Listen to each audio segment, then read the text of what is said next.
Ya habíamos hablado con anterioridad, señoritas, de dos aspectos importantes que son la validez y fiabilidad de los estudios, y no solamente en cuanto a lo que se obtiene dentro de los instrumentos de medición, todos los instrumentos que recogen la información, sino que también se tiene que lograr un control y validez interno de la investigación. Y para esto, pues, al igual que nosotros, se necesita hacer una comparación, pero aquí la comparación va a ser entre grupos, como mínimo dos, como dice el documento. ¿Para qué? Para que los resultados que se obtengan de estos grupos, si sean similares, pues nos van a dar esa validez del estudio que estamos haciendo.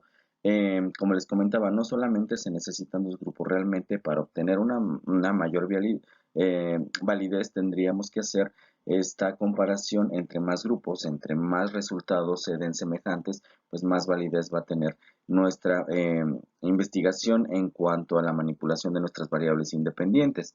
Entonces, el control de la investigación se va a tener mediante esta manipulación precisamente de nuestra variable independiente o variables, dependiendo cuántas tengamos, que son eh, la causa pues el efecto de nuestra variable dependiente.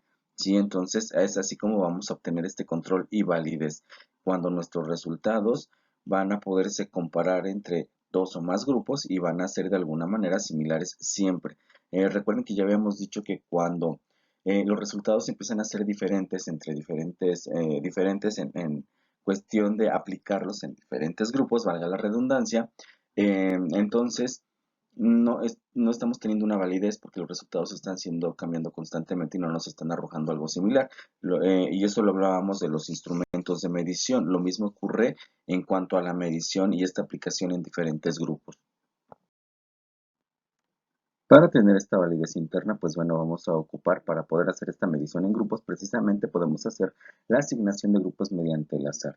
A esto que se refiere, que pues bueno, se eligen en grupos donde vamos a poder controlar nuestras variables, pero van a ser grupos que van a ser designados aleatoriamente. Quiere decir esto que todos los grupos objetos de investigación tienen la opción de poder aplicar en ellos lo que es las observaciones de la investigación, la manipulación de nuestras variables, porque entran, digamos que en un sorteo donde pues quien vaya resultando pues va a ser el grupo elegido. Entonces aquí tenemos esta asignación de grupos, ya puede ser aleatoria, perdón, o al azar. Esto significa que eh, vamos a poder, todos los grupos son susceptibles de medición.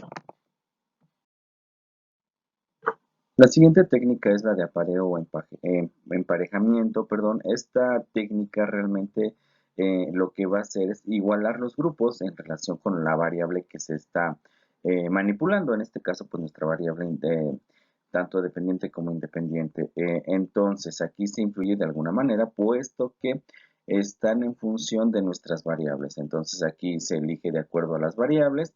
Y de acuerdo a las variables, pues se elige el grupo, que eso es lo que va a hacer. Por eso es de apareo o emparejamiento, muy al contrario que lo que es al azar, donde todos son susceptibles de ser medidos. En esta no, porque va a ir en función de alguna manera, digamos que estamos manipulando de acuerdo a nuestras variables. Cuando se hace este control de validez, este control y validez interna, se va a utilizar una simbología dentro de lo que es la metodología para designar precisamente los grupos asignados que hayan sido al azar o de la manera que hayan sido. En este caso, la simbología básica que se va a utilizar va a ser la R cuando la asignación es al azar o aleatoria, ¿sí? Entonces vamos a utilizar letra R. La letra G se va a referir al grupo de sujetos o casos. Esto es decir, de acuerdo a los grupos en los que estamos comparando. La letra X mayúscula significa el tratamiento, ¿sí? Aquí es la manipulación de nuestras variables. La letra O mayúscula significa pues la medición de los sujetos, es en este caso el tipo de herramienta que estamos utilizando para recabar la información, ¿sí? Entonces estas son la simbología que se va a estar utilizando para asignar dentro de la metodología, del apartado de metodología de la investigación, cómo se hizo esta validez y control de nuestras variables. Dentro de esta control y validez, pues existen lo que son los preexperimentos. Un preexperimento, de acuerdo al libro de metodología de la investigación, pues se llama así porque su grado de control es mínimo. Eh, tenemos dos puntos en los que se van a medir estos preexperimentos. Uno que es el diseño o el estudio de caso de una sola medición y el segundo el diseño de prueba o posprueba con un solo grupo. Como vemos, también ahí vemos su simbología.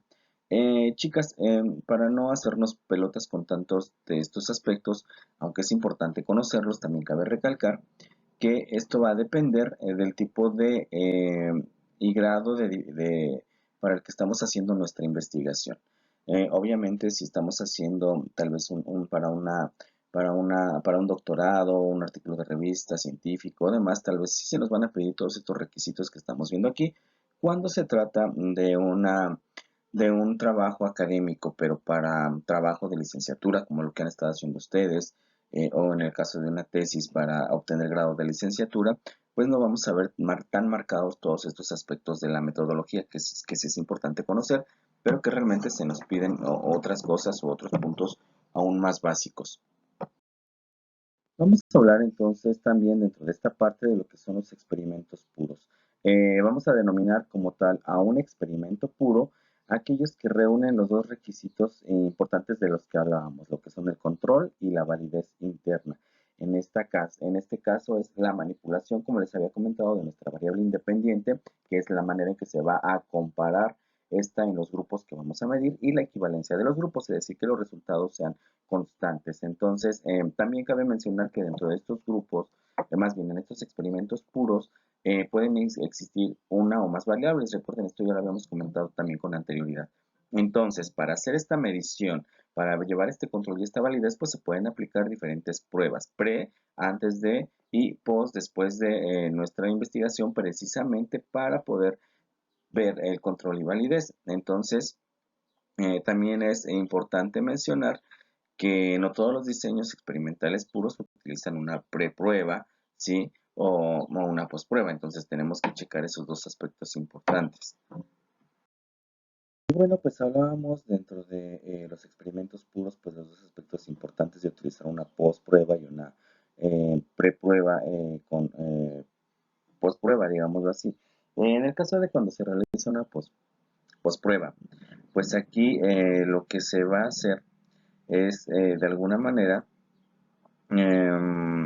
diferenciar la presencia o ausencia de nuestra variable independiente de acuerdo a la manera en que estamos aplicando estas pruebas. Y cuando se utiliza el diseño de pre-prueba y post-prueba, perdón, entonces aquí lo que se hace es, de alguna manera, eh, pues hay un mayor control del experimento, sí, porque estamos viendo el antes, pero también existe una comparación con el después, entonces esta de alguna manera nos va a dar una puntuación antes, una puntuación después para poder ver esta manipulación de variables que tanto existe el control y validez de un diseño de investigación. Por último, tenemos el diseño de cuatro grupos de Solomon.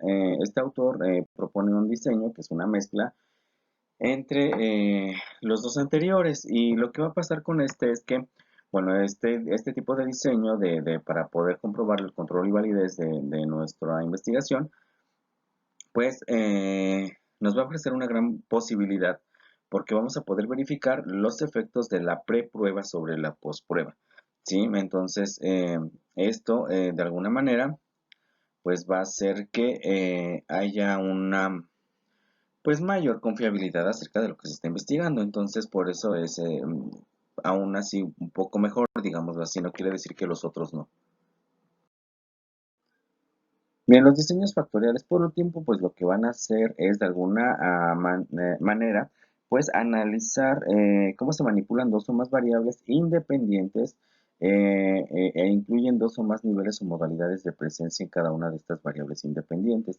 Este es un estudio que se utiliza más en la investigación experimental que vamos a ver la siguiente clase, ¿no? Estos estudios que son más empíricos, eh, que se comprueban más en la realidad donde se comprueban esta manipulación de variables o la causa y efecto, que serían pues nuestras variables dependientes e independientes. Entonces es más utilizado en ese tipo de estudios. Pero entonces pues vamos a observar precisamente en la realidad. Para las actividades de la semana dejo a ustedes el documento, el libro que ya tienen para que puedan realizar sus tareas. Recuerden que se entregan un día después, antes de las 8 de la noche. Cualquier duda, comuníquense por favor.